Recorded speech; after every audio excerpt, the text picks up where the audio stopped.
This is Professional Life Crisis. I'm your host, Amanda. And by now, I'm a damn near professional at having a life crisis. This podcast is here to help you get through those messy, uncertain times riddled with ramen noodles and self-doubt. If you're an ambitious, curious young professional trying to pave your way in the world, it's not as scary as I once thought it was. But I really wish I'd had someone to tell me that.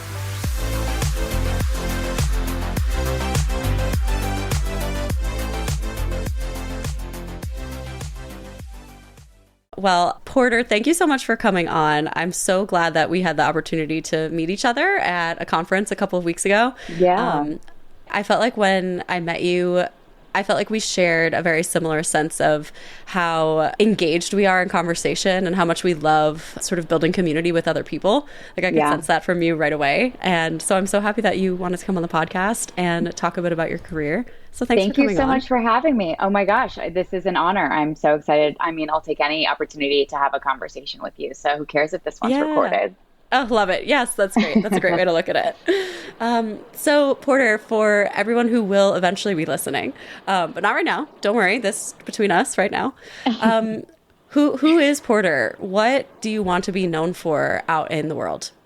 Ooh, that is a really good question. Well, hi, my name is Porter Hayes, and I guess adding a simple fact, I live in New York City. Might be biased, but one of the best places on earth, if you ask me.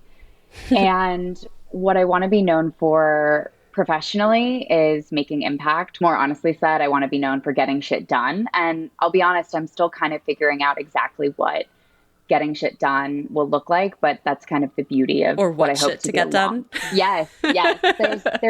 There's something freeing in allowing myself to just still be exploring. And outside of my professional life, I want to be known for living a full life. I'm one of those people who's really curious, has this insatiable, just try everything attitude, and put me in front of something and I'll figure it out and either learn something or have fun or both in the process. Yeah, I can relate to that too. I'm definitely a get shit done, GSD type of gal as well. GSD, yeah. But I too am kind of going through a little bit of a career renaissance and trying to figure out what really excites me and what kind of shit I want to get done out in the professional world and who I want to do it for, whether that's another company or if that's for myself. I think that feeling is shared by so many people our age. It's completely like on one hand, you feel like you have tried a lot of things and you have had various experiences at this point, but there's also so much that's still unknown and yet to be explored. And I feel like both excited and also scared about that. Yeah. I mean, I kind of feel like I'm going to be, and like many people may feel this way, that you'll be in this constant state of adolescence almost in work life and life and whatever, where you feel like, you know, the saying, not a girl, not yet a woman, where you feel like you've lived enough to have opinions and ideas and expectations of what you want, but you also feel like there's so much left to do, so much left to live.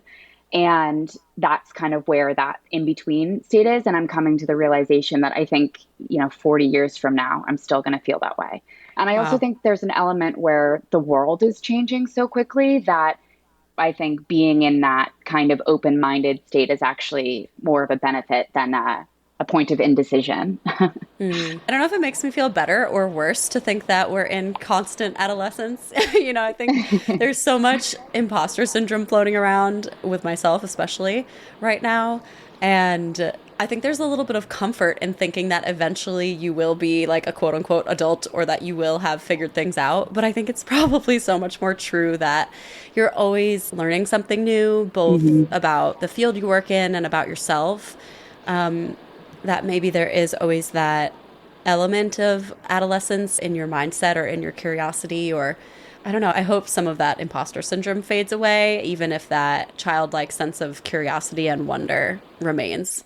Totally. And I think that's a really good point. And believe me, we could talk for several episodes about imposter syndrome. It's something I'm still, working on the antidote to, but so far in my experience trying to combat it, I think that really you won't ever be able to control everything in the world or everything around you, but you will be able to control how you feel about yourself. And so that adolescence around you don't know what's coming and you don't know what the future holds, I don't think that will go away. But what you can come to find is that you trust yourself enough that you'll be able to handle whatever comes. And that, I think, is how I'm approaching, combating imposter syndrome while also facing that acceptance of continuous adolescence. Yeah, I think that's so true. It's like you're always in situations where you don't know everything, maybe even in situations where you don't know most things. But maybe shedding that imposter syndrome is more about that unwavering sense of self-confidence that you are in the right place, doing the right thing, figuring it out, and that you can get to the answers. It's not that you suddenly start having the answers for everything. Yes, That I makes love me feel a that. little better. Yeah, I love that. That's great. Yeah. Okay. You'll have to come on for like those 4 or 5 extra episodes about imposter syndrome. I'll be calling you back. Okay, yeah. But yeah, so tell me briefly about what your career journey has looked like up until this point and what sort of brought you to the work that you're doing now and what is it that you're doing now?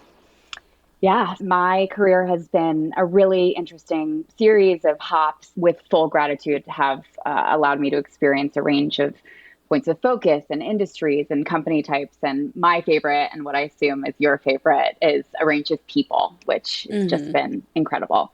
I started my career in Boston working for a boutique consulting firm, and that firm functioned somewhere between like a traditional management consulting group and a market insights house. And the reason I say that is because the key difference, I'd say, is that instead of having one case or company that I was assigned to, I had several at the same time. And that was what really sparked this core passion for me, which is really to be experiencing as much as you can at once. And that while you can't have everything, you can and should be able to have a lot. And that is what really helps you refine and define what you do. And more importantly, sometimes do not want to do with your life. Yes. Yeah. So that was the 100%. beginning. And that was great in many ways. They actually had me move to San Francisco and start an office there. And from there, I became the on-site at a few tech clients. And that was my first foray into tech, which, will have a resurgence at the end of this little blurb about myself. And I loved consulting, and I know that we share Did that you? background. Yeah. I'm curious if We you do, have. although not the same perspective. I definitely Yeah. did not enjoy it, but I'd be so curious to talk more about that because everybody has such a different experience and perspective on it. There's something nice about being able to come in and be able to hyper focus on a single or singular-ish theme of goals and just focus on that and not have to worry about, getting to know all of the systems as in depth as if you were moving in house and not having to deal per se with the politics and the internal structure and hierarchy as much. Like you're given a really clear sandbox and you're coming in as usually the experts in something. And so there's something nice about that and kind of freeing, honestly, about putting it down at the end of the day. I do think there is definitely a downside, though, which for me was I hated that it was kind of a black box. Like at the end of the day, at the end of the assignment, at the end of all of these weeks or months or whatever the time period was of high stress and long hours and whatnot, you hand over your recommendations and guidance, and then it just kind of goes into the ether. And you're not given really often a seat at that table. And you sometimes aren't even able to really understand, one, if a decision went through or why a decision may or may not have gone through. And so not having access also sometimes to like the full set of data that would really help you make even better recommendations for decisions, that was really frustrating to me. And that's actually ultimately why I chose to move in-house That a makes number of sense. years. I'm curious if part of the reason that you had a more positive experience in consulting is because you did work for a really boutique firm focused on marketing. Whereas Yep. I started working for a huge firm. I worked for Accenture, 500,000 people. Yeah. It was very easy as an analyst to feel very lost in the sauce. And before Hmm. I really had a specialty of my own, I just felt very like I couldn't provide that kind of expertise service that you were talking about was one of the ways that sort of gave you a sense of value that you were bringing to your clients. On the Hmm. other hand, I felt like a lot of the projects that I worked on before I got into the marketing function, it was about 2 years in before I got into marketing. Hmm. They were just so vague, and I wasn't personally interested in any of the like technology implementation projects that I worked on. I couldn't really see my impact at the end of the I couldn't really see my impact at the end of the day, which I think also ties a little bit to what you said. It's like you hand over things to the client and it's their job to take them forward, and you don't really get to see the outcome. Hmm. Maybe you get some hints, maybe you're on the project for a long time, so you do sort of see a little bit of it come through, but so much of it is, yeah, like you turn over the strategy and then the company goes and operates on their own. So I could understand that piece. One thing that you said though that I was surprised that I like totally disagree with is that working for a boutique consulting firm that you didn't have to deal with the politics of the inner workings of your client's company, and that like provided some reprieve for you. I would agree with that to a certain extent, but I felt like I had to deal with so many politics within the actual Yeah, consulting company that I worked for. And that was like filled with red tape and it just felt totally. so political. And so that's the part of it that I really hated. But it's a good point. I never really thought about being able to abstain from the politics or the drama at the client. It's an Yeah, interesting sort of perspective. I think you're right to point that out. And, to be honest, this was a number of years ago, so perhaps I've kind of just held on to more of the positive memories about it. I think I completely agree that, dealing with the politics of the firm I was at was definitely a part of the day to day. Though my fear, maybe better said, my fear in going into consulting is that I would have to do both at once. But if you have a really good internal champion, or even just a decent internal champion, for me personally, it's easier to support someone to navigate internal politics than it is Than to be involved to do it yourself. myself. Exactly. Exactly. And Yeah. in two Yeah. companies Okay, at I'll give you once. that one. Yeah. I'll give you that one. We can both be right. Yeah, for sure. So tell me what happened at the end of your consulting journey. Where did you land next? Yeah. So at the end of my time, as I said, I really wanted to be able to have access to better data, more people, more information to really hone in my ability to make recommendations and help make decisions for companies. And for me, a natural progression felt like corporate strategy. So I took a role at Gap Inc., focusing across their brands. So like Athleta, Banana Republic, of course, Gap. Some Um, faves. yeah, some faves. Hashtag sponsor us. Yes, you can't see me but wearing Athleta right now. And it is Athleta, not Athleta, for anyone Yes, who's yes. curious. Oh my God, do people Um, say that? of course, of course. But you know what? Like, we don't really care. Well, I don't work there anymore, but I'm sure they don't care as much about how you say it as they do that you As long as want you to buy go their there. workout Yeah. clothes.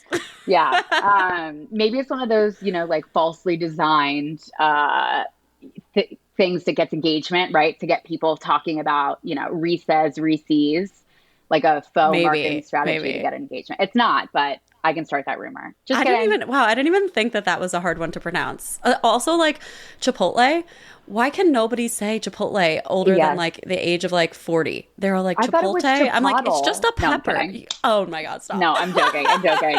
I'm not a Phew, okay. thousand. Yeah. So how was working at Gap? Like, did you enjoy representing those brands? Did you enjoy the corporate strategy space? Like, was it a more enriching experience? I did. I find that corporate strategy was kind of like taking all of the skills I had learned in consulting and just applying them in a more focused way. And I loved it because it really helped me keep a breadth of experience while also giving me some exposure to stuff that I wouldn't have had in consulting. So there was actually a stint where I was working pretty heavily at the same time on pricing and yield management, which was great because, especially with such a heavy focus on market insights, you can either not have exposure or not have awareness to the financial side of the house. And so being in a role that allowed me to be creative about where one of our brands would be going in 3 years and whether they should launch like into a whole new category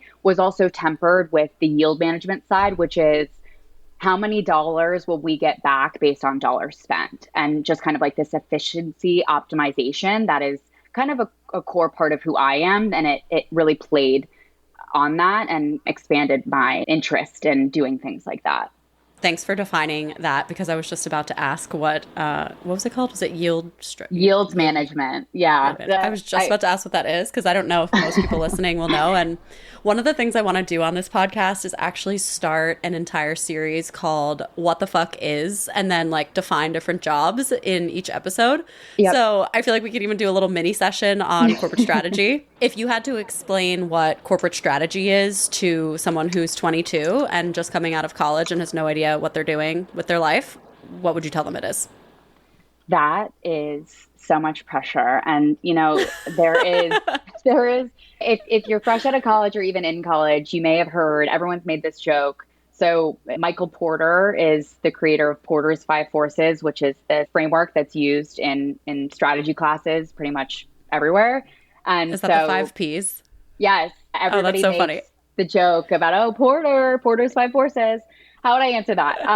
I would say that if you really, really, really oversimplified, corporate strategy is basically having this bird's eye view of the company that you're in and using the information, usually historical, but also external to the company, to help create a path of where the company is going, usually in a semi-long-term nature.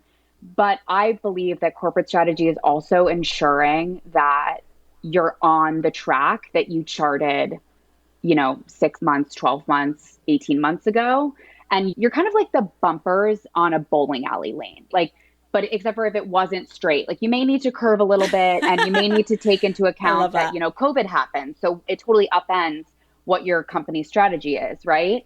Maybe a better analogy would be around like a ship. You look out for the waves, you adjust the sail, and you just chart a course for your ship. I'm a pirate now. Yeah. It's my next career pivot. I am so excited to see the outfit that comes along with that career pivot. Eye patch included, for sure. So would you say that corporate strategy is, what function is it the closest to? Is it closest to finance and like sales projections and seeing sort of where you think the company is going to land based on not only what the predictions were and what the plan was, but also how well you're tracking toward that plan? I would say that in my experience, where I've seen it best work is it's kind of its own centralized function. But that being said, I have sat under the finance officer, the product officer, the marketing officer in various roles in my career. And, there are benefits to all of those things.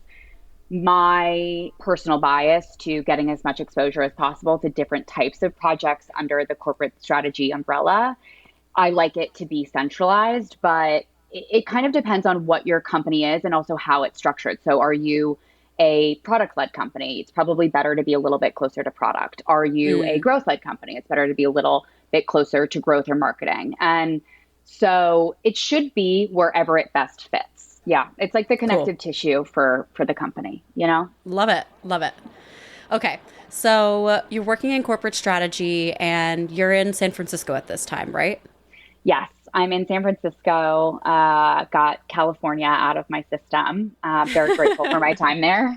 And I love California so much, but not SF. Yes, I love SoCal, but you could not pay me to live in SF. Listen, I don't want to talk shit about any city in particular, but don't worry, I will. I mean, I'm going to be honest with you. I had a nose ring.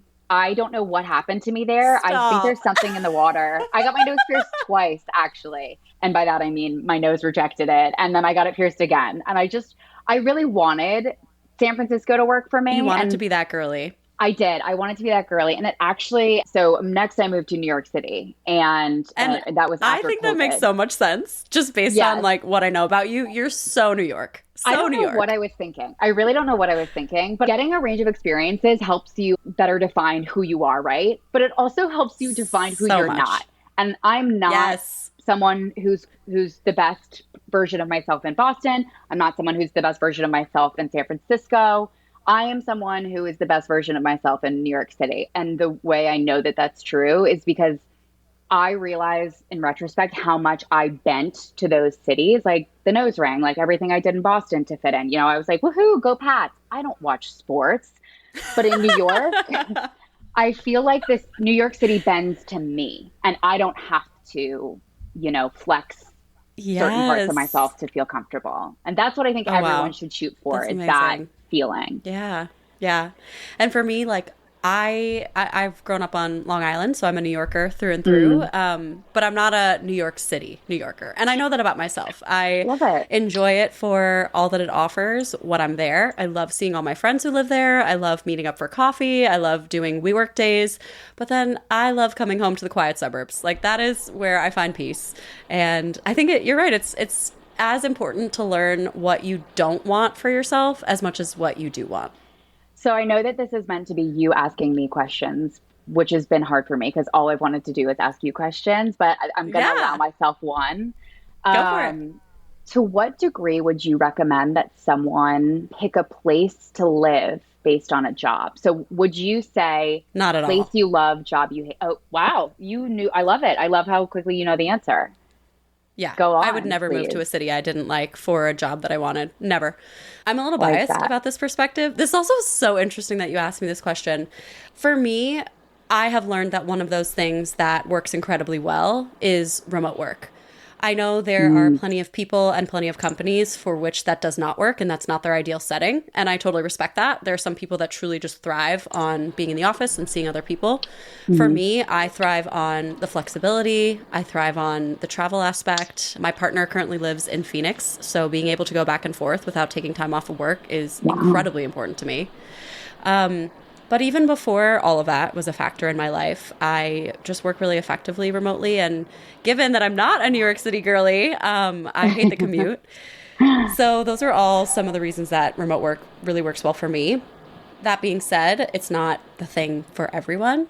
Mm, But funny story, when I was in college and we were getting ready to graduate, I was dating this guy who was a software engineer, and he decided to take a job in Seattle without really consulting me, sounds even though he healthy. is from the East Coast, and we could have easily made a life back in New York work.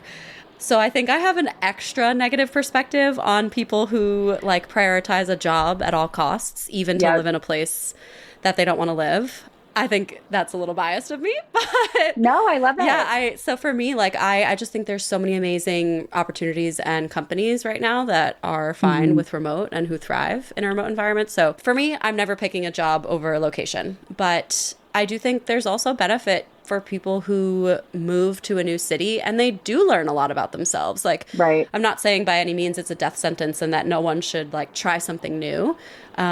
I just think like if you know yourself and you know that's not where you want to be for XYZ reasons or you've been there before and it just doesn't bring out the best in you, fuck it. Don't take the job. Find Yeah, another one.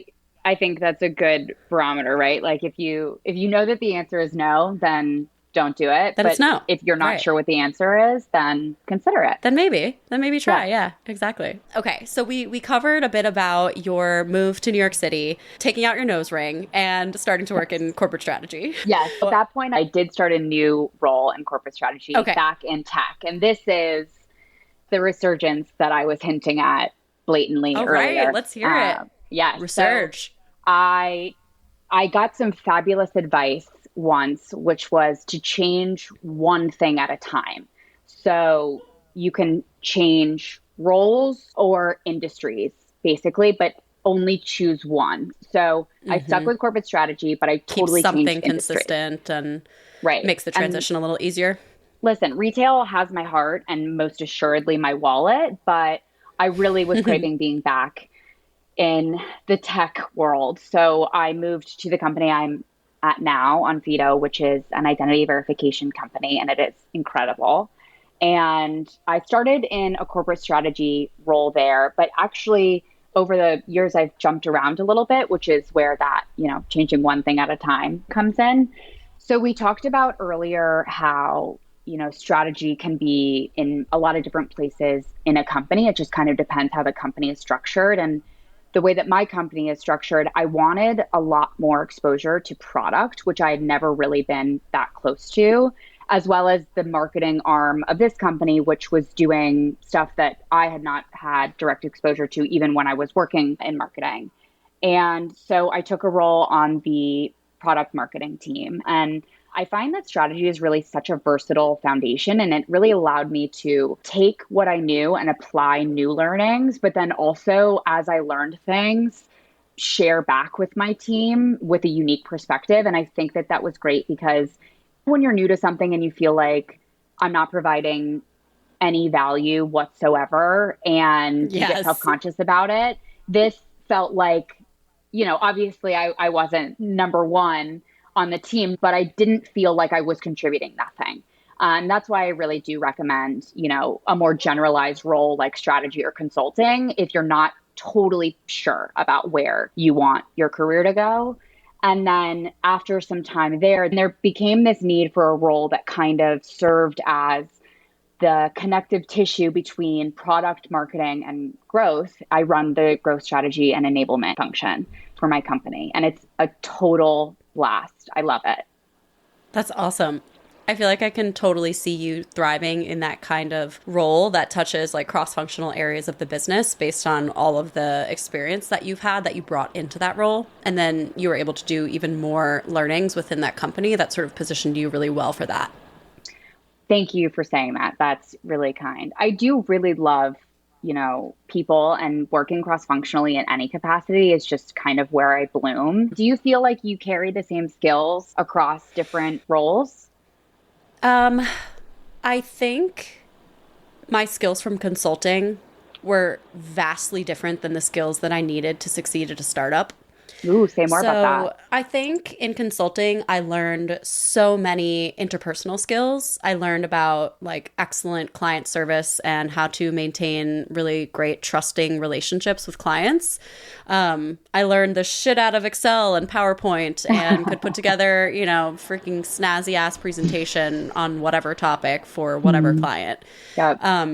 And I learned how to sell work, and I learned how to write contracts and how to upsell and all of those sorts of things that And go fill out along with timesheets. right, exactly, and make sure that you're staffed. So if you're not chargeable, then causes some problems. And in working for a startup, I got so much more hands-on experience with actually running a business. Mm, I worked for at the time it was a 10-person company when I joined. It was 5 people right before I got laid off and then 3 people after I got laid off.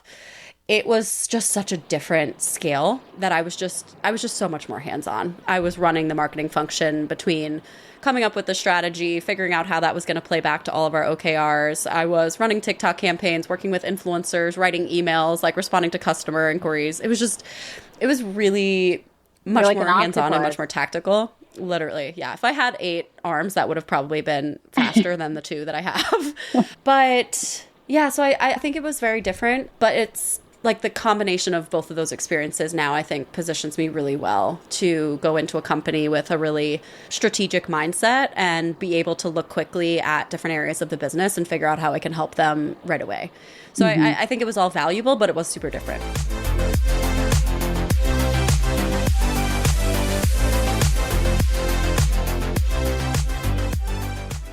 Shall we get on to talking a little bit about the story of your professional life crisis, ode Let's to do the name of the it. podcast? Okay. Yes. So, talk to me about what was going on in your career at the time that you went through this crisis. I'm grateful to have lived it because I learned a lot. But It can be so, hard and you can be grateful at the same yeah, time. yes, two things can be true at once.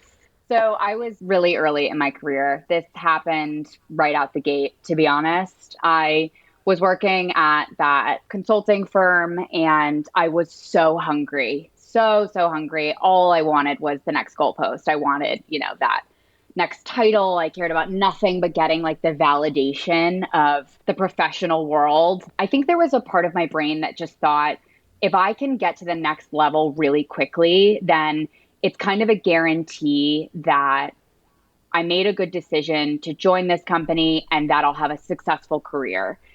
And Mm, I also think that there's kind of this stigma almost around being new to a company where you don't even know where the bathrooms are. And so I just right. wanted to kind of push away from that level one title as quickly Mm-hmm. as I possibly could. And so I was Yeah. desperate, desperate. I think I was half right in believing that feedback was really the key to get ahead, to achieve my goals. And why I say half right is because feedback is really important. And it is, in a sense, the key to get ahead. But I was half wrong because I took all of it to heart. And I didn't really think Mm-hmm. about it or pressure test it. I just took this, external opinion basically about me and deeply embedded it in myself and acted on it immediately, which in retrospect, I kind of wish I hadn't done because in this professional life crisis, it was one of my first review cycles of my career. And so I was nervous because I'd never gone through this before. And it's kind of like awkward and embarrassing to be served on a platter for other people. It is, I especially don't the way they know. do promotions and reviews and consulting. It all feels like very robotic. Right. And there Mm-hmm. are so many people going for the same promotion that Yep. it's not quite clear how exactly to do it. Mm-hmm. And so I got my formal review back. And the way that we had a rating system, I got high marks on that. I was told that I had great work product. I even got a meaningful raise, which was great, but I didn't get the promotion. And I was totally crushed.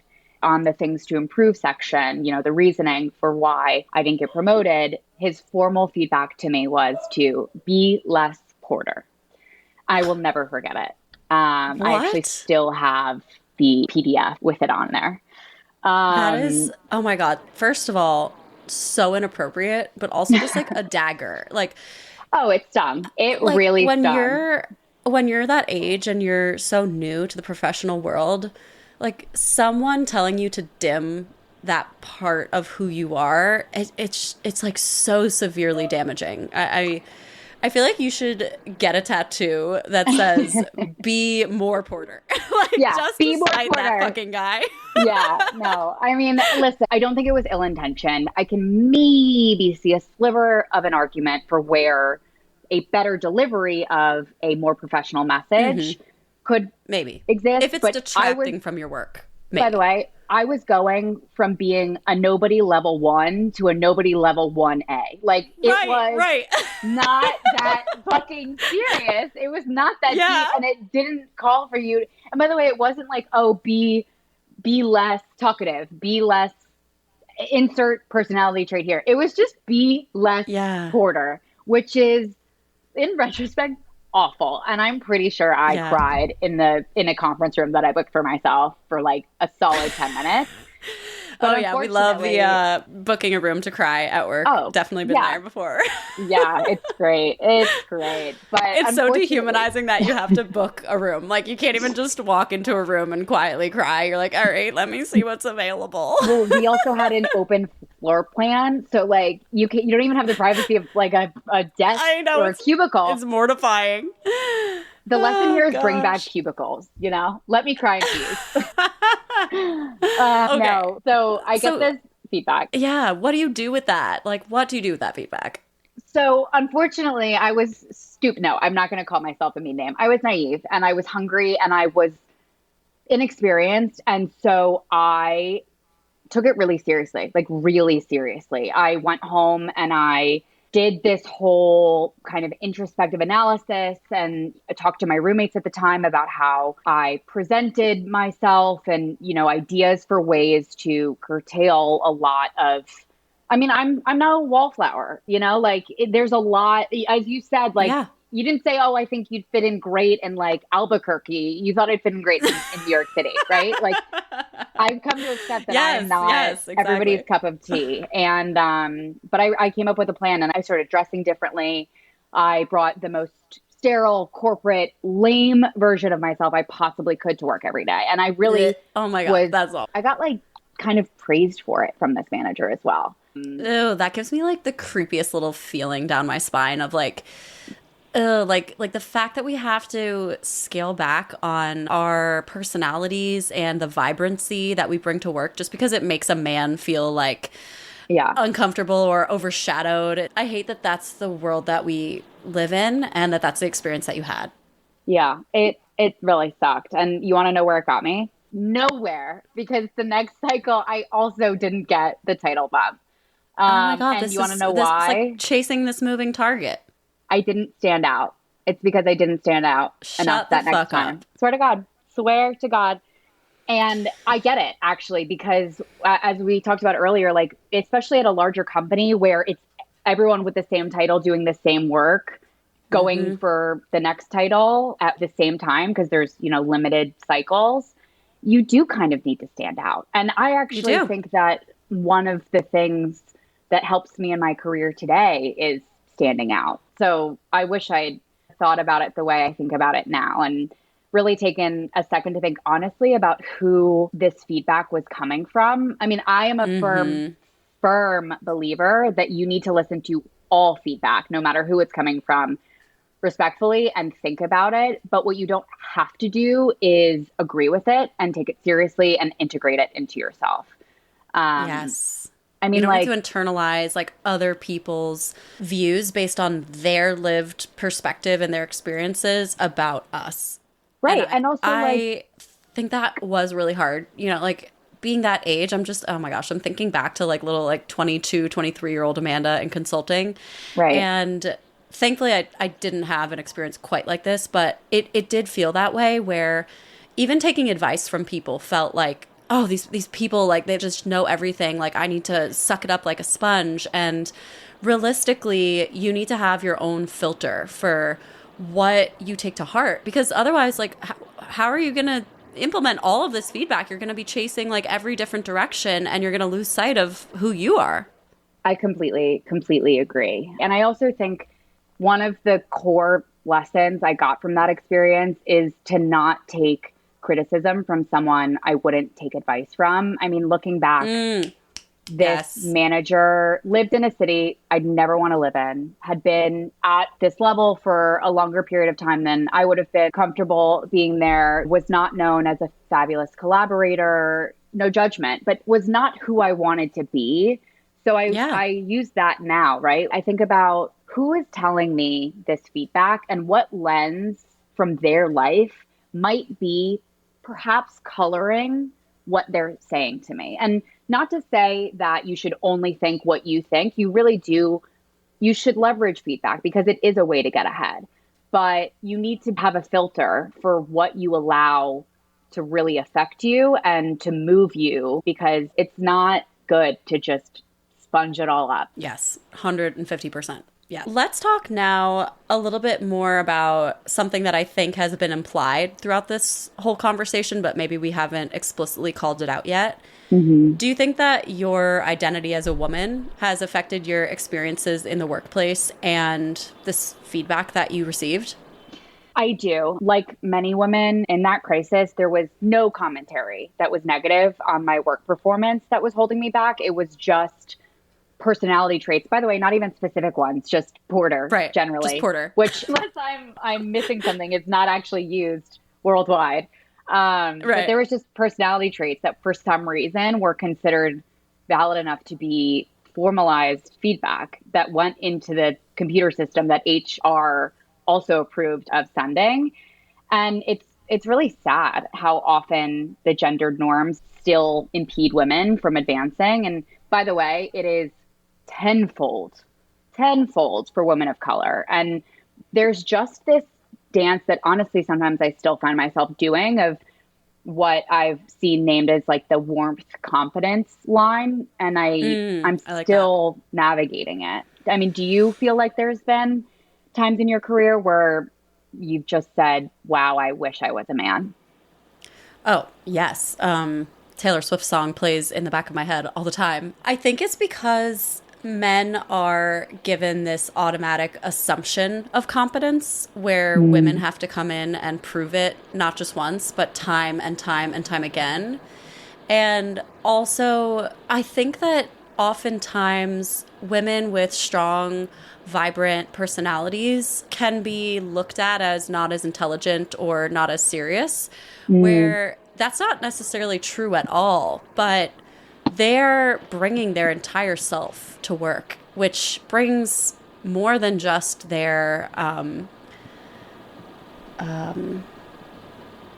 it brings more than just their, ability to financial plan and to create great growth strategies. Like, we are all people, and our entire personality, our entire being shapes how we show up. And Hmm. the fact that we even have to think to ourselves, oh, like, maybe I should scale back a little bit, or maybe I can't, be as bright and excitable on this call because everyone Yeah. else is sort of Remove an dreary and exclamation like, point. yeah, oh yeah, like edit my emails. Let me take out, 3 out of the 4 exclamation marks that I wrote. Right. It is just this constant state of self questioning and reflection that I think we have to do that I really wish we didn't. And, Hmm. granted, there have been some places where I've worked where I have felt more able to be myself and to be able to bring that. But sometimes I still feel self conscious being myself around people who come off a bit shyer and aren't sort of as animated as myself. I think there's something to what you said around this tension between being vibrant and happy and loud and excitable, or any combination of adjectives like that, and also being serious. And Mm-hmm. I do think that cutting a little bit of grace to my former manager who gave that feedback, I do think that that was kind of at the heart of it, where he almost feared that others would feel that way. And I think that's why he gave that feedback. It But was like a word of caution, maybe more so than it, his direct problem with it. right. And I do think there's another element of being a woman in the workplace and kind of not only just holding, seriousness and professionalism and positivity and joy at the same time, but also in terms of actual output. I'm not sure if you have experiences, but something I was speaking to a colleague about recently was when you think about women's traditional role in life, they are, the core of the household. They are the one who is typically in charge of children predominantly. They are typically the one who does the planning, who does the grocery shopping, who does the cooking, who schedules when you're going to see your in-laws, etc. And then now there are more women in the workforce now than there are men, which I love. But it's kind of just been added to the plate rather than replacing for a lot. And Yeah. so I wonder if there's kind of this innate expectation, because my experience has been when you are in a role and you're doing your job, but then you're also kind of being, the levity in a room, and you're being the holiday party planner, and you're on this committee and Right. you're in this resource group. It's And not you're seen also like running the finance and running the right. marketing and making sure your go to market strategy is like tip top shape. Yeah, I'm so glad you called this out because I agree that I think now it's just an added expectation. It's not even Right. a substitution. Right. It's not like rewarded. It's seen as kind of virtuous, but also expected. And so I definitely do think that those are the kinds of things that I think about with regard to my experience as being a woman who's got high career ambitions. Okay. So, looking back on your own journey and navigating the feedback from others, what advice would you give to other young women who may be earlier in their career and they're questioning themselves in the same type of way that you were? Ooh, good question. Well, I love what you said earlier, how you phrased it around how, in a way, my former manager was asking me to dim my light. So I guess using your wording, I would say don't dim your light for anyone, is advice that I would give both myself and others. But I would also say always solicit feedback and respectfully listen, but don't take criticism from someone that you wouldn't take advice from. That to Right. me feels like a big the big learning. And then I think as I've thought about feedback generally and had more experiences with maybe taking feedback I shouldn't have taken or not taking feedback that I should have taken, I've come to this realization and this way of filtering that feedback is a tool. And you should view yourself, in my opinion, as a skill collector in everything you do and everywhere you go. And no matter what you do in your career, if you change jobs, if you change managers, if you change teams in your company, you will need to unlearn something to fit in better there and to be able to be more effective there. And I see it as akin to when you travel to a new country, you have to get an adapter and change the plug in order for your appliance to work there. And I think don't take things out of yourself or change yourself. Focus on how you can better plug in. Like when you go to Spain, you don't start taking stuff out of your hair dryer in order to blow your hair there. You leave your hair dryer as it is and you get an adapter and you plug it in differently and it works just fine as long as the voltage isn't off. And sometimes you blow the fuse and you know what? Sometimes that'll happen in your career too. But Oh my God, I love this. I love this I guess metaphor. the core is yeah, just focus on how you plug in and always be grateful for skills that you collect, even if you may not be using them at this point in time. Skills are like Pokemon. You gotta catch them all, but Gotta catch them all. Yeah. that's great. And I think after having this conversation with you, the last piece of advice I would share is something that my mom always said that I realize now really applies to this situation as well, this professional life crisis, which is if you don't ask, you know the answer. And what it implies is that the answer is no. And what I mean by that is looking back, part of the reason why I so heavily embedded what this former manager thought of me as, you know, a path of action is because he was my only conduit to the entire company. And if I had been building relationships with other people at a higher level and being more clear about what I wanted and asking for what I wanted, I wouldn't have had to rely so heavily on that manager. And I know that they always say, you know, you should ask for what you want and go after what you want. But I think a more motivating way of saying it for me is if you don't ask, you almost guarantee that the answer is no. And so that's where I'd leave the last bit of advice. That is great. Oh my gosh. Those were like 4 or 5, I don't know how many nuggets that I think people in their early career, especially young women, will find to be so validating and helpful as they're trying to navigate a lot of the professional world and trying to figure out who do I want to be like? Who do I respect? And whose advice do I really want to implement in my own life? And whose feedback do I really value versus, you know, what is just noise? So thank you for all of those. That's great. Is there anything else that you would tell yourself if you were back in your professional life crisis situation again? Snap out of it. No, I would be very kind because I'm grateful for her and everything she went through because it led me to here, not to be too woo woo. But I I would love a little probably, woo woo. yeah, what's a day without a little woo woo? Yeah, I would say that being a sponge is great, but it should have its limits. I would also say that sometimes unlearning something is just as important as learning something, and that it doesn't mean that you failed or that you've made a wrong decision. It's just you made the best decision that you could with the information you had at the time, and now that you have new information, you're going to make another decision, and that's totally fine. that's great. Yeah. Okay, so we are going to close out with the lightning round. Are you ready? As ready as I'll ever be. Okay. You can use 3 adjectives to describe yourself at the beginning of your career journey. What would they be? Hungry, conforming, spongy, Spongy. I love making up that a visual. word. What has taught you more, your failures or your successes? It is probably an annoying answer, but failures for sure. Something that I was asked recently that has stuck with me was what no's are you thankful for? And there are easily more no's in my life that have brought me more success, more fulfillment, more happiness than I can count yeses. And so, failures, be thankful for your no's, people. Yeah. I'm going through a season right now where I needed to hear that advice. So Oh, I oh. will try to be thankful for my no's. Gonna try to write them down, put them up on like my little vision board or something. Last question, Ooh, passion or paycheck? I live in New York City. Paycheck. Yes. Okay. Girls gotta eat. Okay. Girls Yeah, gotta eat. girls gotta eat. Porter, this has been such a fun conversation. It's been emotional, it's been reflective and insightful.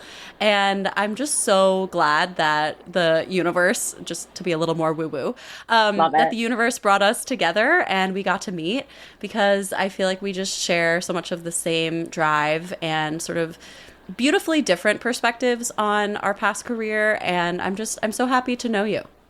That is so sweet. Thank you so much for having me on. I am so honored to be here and so inspired by everything you have done and are doing. I cannot wait to be cheering you on from the sidelines. I really appreciate that. So thank you so much.